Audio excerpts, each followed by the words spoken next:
अथ चतुर्थम द्वैत विवेक प्रकरण पंचदशीना चौथું પ્રકરણ શરૂ થાય છે. એનો વિષય છે દ્વૈત વિવેક. આ પહેલા 5 પ્રકરણ એ દરેક પ્રકરણનું નામ છે વિવેક પ્રકરણ. સૌથી પહેલું પ્રકરણ હતું તત્વ વિવેક પ્રકરણ. એમાં તત્વ અને અતત્વ, આત્મા અને અનાત્મા એનો વિવેક કરવામાં આવ્યો. અવસ્થા ત્રણ અવસ્થાના સંદર્ભમાં મુખ્યત્વે અને પંચકોશના સંદર્ભમાં આત્મા અનાત્માનો વિવેક કરવામાં આવ્યો. બીજું મહાભૂત વિવેક પ્રકરણ. પંચમહાભૂતમાંથી બનેલા જગત, એ જગતનું અધિષ્ઠાન બ્રહ્મ, એ બેનો વિવેક કરવામાં આવ્યો. કે હવે તે પંચમહાભૂતના વિવેકથી બ્રહ્મને જાણી શકાય છે. આમ તો બ્રહ્મ મન વાણી સર્વથી પર છે, પરંતુ પંચમહાભૂતનો વિવેક કરવાથી એના અધિષ્ઠાન બ્રહ્મને જાણી શકાય છે. એના માટે બીજા પ્રકરણમાં જગત અને જગતનું અધિષ્ઠાન બ્રહ્મ એનો વિવેક કરવામાં આવ્યો. ત્રીજું પ્રકરણ પંચકોશ વિવેક. પંચકોશ આત્મા અને જે પંચકોશ જાણે કે ઢંકાયેલો હોય એમાં આત્મા અને ઉપાધિ પંચકોશનો વિવેક કરવામાં આવ્યો. કે આત્મા કેવી રીતે પંચકોશથી વ્યતિરિક્ત છે, વિલક્ષણ છે, અને વળી આત્મા બ્રહ્મ છે એ પણ ત્યાં જણાવવામાં આવ્યું. અને આ રીતે ચોથા પ્રકરણનો વિષય હતો ત્રીજા પ્રકરણનો પંચકોશ વિવેક. હવે દ્વૈત વિવેક. દ્વૈત પણ જગતમાં દ્વૈત તો છે. આમ દ્વૈત અને અદ્વૈતનો વિવેક કરવામાં આવ્યો બીજા પ્રકરણમાં. હવે એકથી છે વધારે 2 પ્રકારના દ્વૈત છે એવું આ પ્રકરણમાં કહે છે. દ્વૈત તો ખરું, સર્જન તો ખરું, પણ 2 પ્રકારનું દ્વૈત છે, 2 પ્રકારનું સર્જન છે. એક દ્વૈત ઈશ્વરે સર્જેલું છે અને બીજું દ્વૈત જીવે સર્જેલું છે. એક ઈશ્વર સૃષ્ટિ છે અને બીજી જીવ સૃષ્ટિ છે. એ બેનો વિવેક પણ આપણને જ્ઞાન માટે આવશ્યક છે, તો જ્ઞાન માટેનું સાધન છે. એના માટે એ દ્વૈત વિવેક એ આ ચોથા પ્રકરણનો વિષય છે.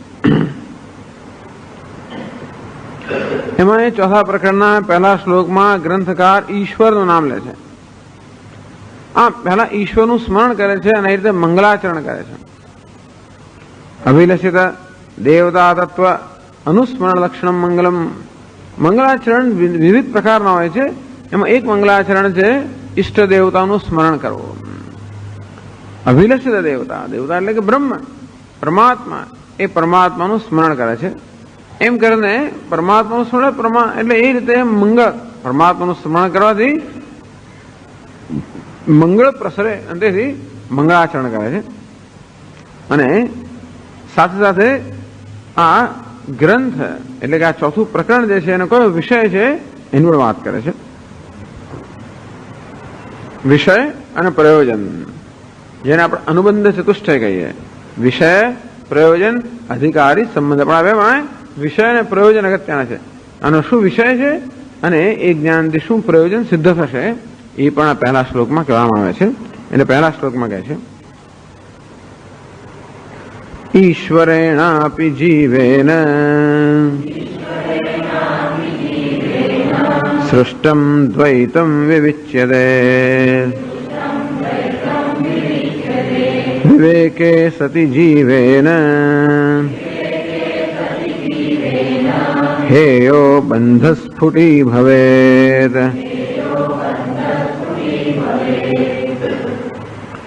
ઈશ્વરેણાપી જીવેન ઈશ્વરેણ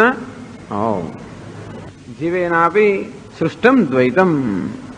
એક દ્વૈતમ એટલે એક જગત ઈશ્વરે સર્જેલું છે, બીજું જગત જીવે સર્જેલું છે. 2 પ્રકારના જગત છે. કારણ ઉપાધિકેન અંતર્યામિણા ઈશ્વરેણ. તો ઈશ્વર કોને કહેવાય? કારણ એટલે માયારૂપી ઉપાધિ. તો માયારૂપી ઉપાધિ દ્વારા અભિવ્યક્ત થનાર ચૈતન્યને ઈશ્વર કહેવામાં આવે છે. અહીંયા આગળ ચર્ચા થઈ ગઈ. અને અવિદ્યારૂપી ઉપાધિ દ્વારા વ્યક્ત થનાર ચૈતન્યને જીવ કહેવામાં આવે છે. સમષ્ટિ, જ્યારે ચૈતન્ય આ સમષ્ટિ દ્વારા અભિવ્યક્ત થાય, સમષ્ટિની જ્યારે ઉપાધિ હોય ત્યારે આપણે ઈશ્વર કહીએ, અને વ્યષ્ટિ કે વ્યક્તિની ઉપાધિ હોય ત્યારે આપણે એ ચૈતન્યને જીવ કહીએ.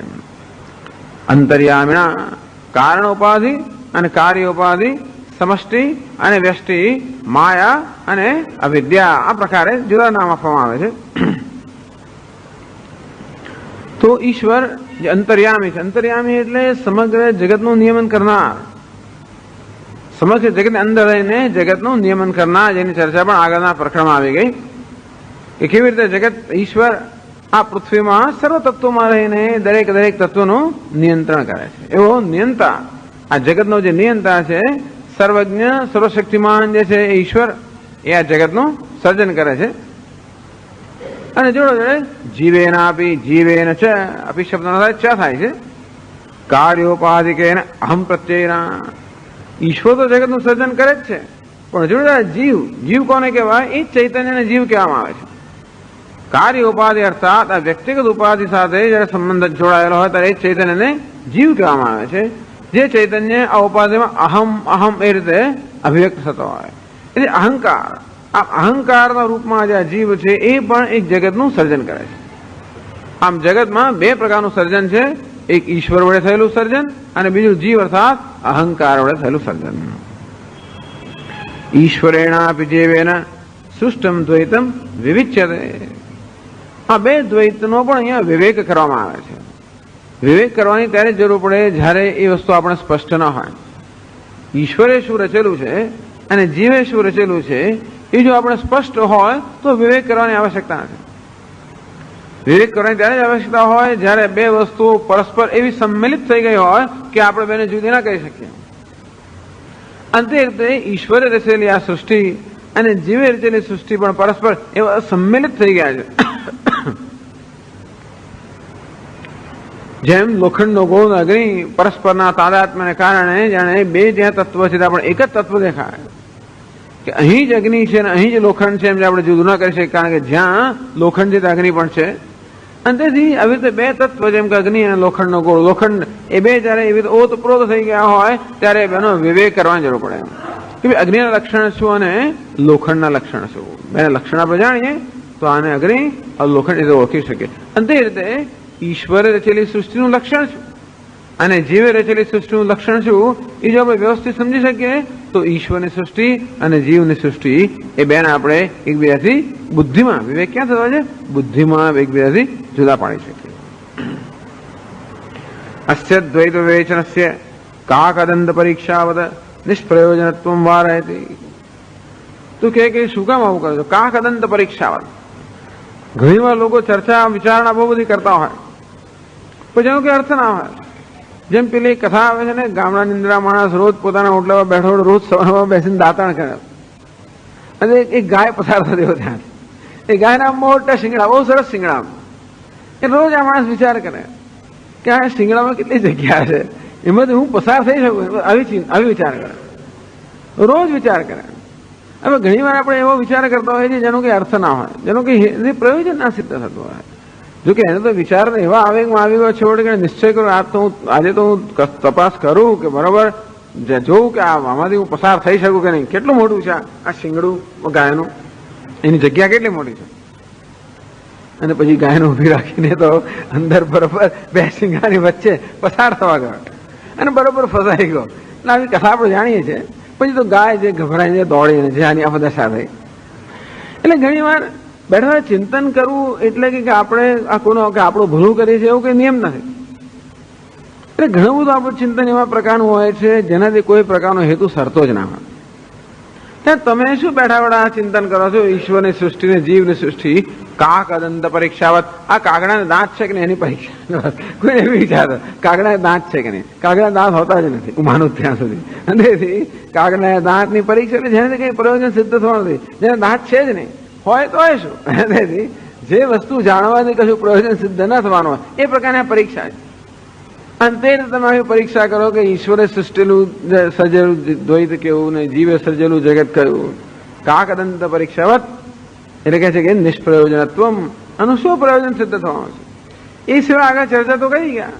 મહાભૂત વિવેક પ્રકરણમાં પણ આપ કહી ગયા કે કેવું આ જગત ઈશ્વરે રચેલું છે, પંચમહાભૂતમાં રચાયેલું જગત છે, એ દ્વૈત છે, દ્વૈત મિથ્યા છે, એનું અધિષ્ઠાન અદ્વૈત છે, સત્ય, આ બધું કહી ગયા તમે તો નવું શું કહેવાના છે? તેથી આ પ્રકારના દ્વૈતનું વિવેચન શું પ્રયોજન સિદ્ધ થવાનું છે?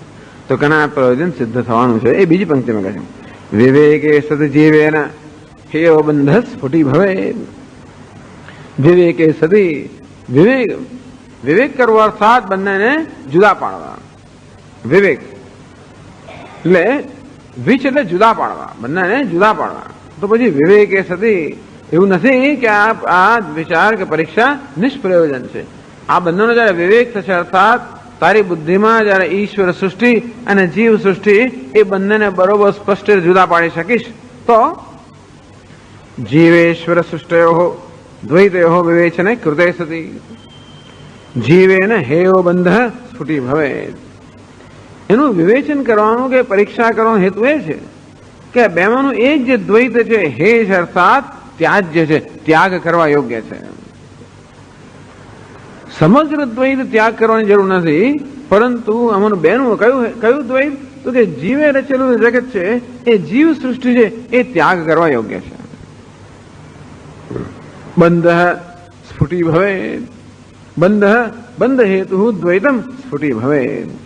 અર્થાત ઈશ્વરે રચેલું આ જે જગત છે એ આપણા બંધનું કારણ નથી, પરંતુ જીવે રચેલું જે જગત છે એ બંધનું કારણ છે. જો ધીમે ધીમે આપણે બંધન જેટલી સ્પષ્ટ રીતે સમજીએ એટલી સરળતાથી આપણે બંધનમાંથી મુક્ત થઈ શકીએ.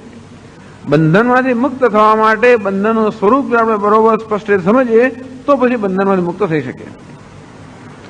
એ કઈ વસ્તુ આપણા જીવનમાં અનેક બધા અનર્થ ઉત્પન્ન કરતી હોય આપણે જાણીએ તો પછી આપણે એનો ત્યાગ કરી દઈએ. એક સરળ નિયમ એ છે કે જે વસ્તુ આપણને દુઃખ આપતો હોય એ છોડી દેવી જોઈએ. તો આપણે જયારે સમજીએ કઈ વસ્તુ જીવનમાં દુઃખ આપે છે, કઈ વસ્તુ બધા અનર્થનું સર્જન કરે એને છોડી દઉં તો કહે છે કે આ જીવ સૃષ્ટિ જીવે રચેલું આ જે જગત કે દ્વૈત છે એ જ બધા દુઃખ કે અનર્થનું કારણ છે, ઈશ્વરે રચેલું જગત નહીં. અંતે રીતે આ જીવ સૃષ્ટિ છે બંધ અર્થાત બંધનું કારણ છે. અંતેથી સ્ફુટી ભવે શું ત્યાગ કરવો એ સ્પષ્ટ થાય. એતાવત જીવેન હેયમિતિ નિશ્ચયતે કે આટલું મારે છોડવાનું છે. કે ઈશ્વરની સૃષ્ટિ છે ને ઈશ્વરે રચેલી હોવાને કારણે આપણે ઈચ્છીએ તો ત્યાગ ન કરી શકીએ. આપણે વ્યવહાર કરતા હોઈએ ત્યાં સુધી ઈશ્વરની સૃષ્ટિનો ત્યાગ ન કરી શકીએ. કદાચ આપણે ચિત્તવૃત્તિનો નિરોધ કરી દઈએ એ રીતે ઈશ્વરની સૃષ્ટિ પણ ત્યાગી દઈએ. જેમ કે સુષુપ્તિની અંદર આ ઈશ્વરની સૃષ્ટિથી પણ આપણે કોઈ પ્રકારની આપણી સભાનતા હોતી નથી અને તે રીતે કદાચ આપણે આપણી વૃત્તિઓનો બધો નિરોધ કરી દઈએ તો કદાચ ઈશ્વરની સૃષ્ટિનો ત્યાગ કરી શકીએ. પરંતુ અહીંયા ગ્રંથકાર કહે છે કે એ રીતે ઈશ્વરની સૃષ્ટિનો ત્યાગ ન પણ કરીએ, અર્થાત આ સૃષ્ટિ સાથે વ્યવહાર ચાલુ રાખીએ, પરંતુ જીવ સૃષ્ટિનો ત્યાગ કરીએ તો એ વ્યવહાર આપણને દુઃખરૂપ નીવડતો નથી. સામાન્ય રીતે આ ઈશ્વરનું જગત પણ છોડી દેવાની આપણે ઘણા ઈચ્છા થાય કે ભાઈ બધું છોડો, પણ હું તો નિવૃત્ત થઈ જાઉં છું, પ્રી મેચ્યોર રિટાયરમેન્ટ લઈ લીધી, નિવૃત્તિ લઈ લીધી, આવું થતું હોય છે. ક્યાંક જતો રહું, આ કરું તેમ ઘણી વાર કે આ સર્જન સૃષ્ટિ સાથે જગત સાથેનો વ્યવહાર ઘણો બધો સંઘર્ષ ઉત્પન્ન કરતો હોય છે અને તેથી આપણને આ વ્યવહારથી છૂટવાની બહુ ઈચ્છા થતી હોય છે. તો અહીંયા ગ્રંથકાર બહુ સ્પષ્ટતાથી આપણે સમજાવવા માંગે છે કે આપણે જયારે વ્યવહાર કરતા હોઈએ છીએ અને મનમાં આ બધો સંઘર્ષ કે અનર્થ ઉત્પન્ન થતું એ શેને કારણે છે? એ આ જગતને કારણે છે, ઈશ્વરે સર્જેલા જગતને કારણે છે. તો કે ના, ઈશ્વરના જગત સર્જ્યું છે જેને આપણે વ્યાવહારિક સત્તા કહીએ. ઈશ્વરે આ વ્યાવહારિક સત્તારૂપી જગત સર્જ, ભલે મિથ્યા હોય પણ એ વ્યાવહારિક સત્તા છે, મિથ્યા છે ભલે, પરંતુ જીવ વળી પાછો એ જગત પર એક પોતાની વ્યક્તિગત સર્જન કરે છે અને પ્રાતિભાષિક સત્તા કહેવાય. પ્રાતિભાષિક સત્તા એટલે કે મારું વ્યક્તિગત સર્જન. જેમ જાગ્રત અવસ્થા એ વ્યાવહારિક સત્તા છે, સ્વપ્ન અવસ્થા કેવી છે? પ્રાતિભાષિક સત્તા. પ્રાતિભાષિક અર્થાત જેનો માત્ર આભાસ જ હોય, જેનું વાસ્તવિક અસ્તિત્વ ન હોય. જે રીતે આપણે અરીસામાં જોયું તો આપણું પ્રતિબિંબ દેખાય ને એને શું કહે?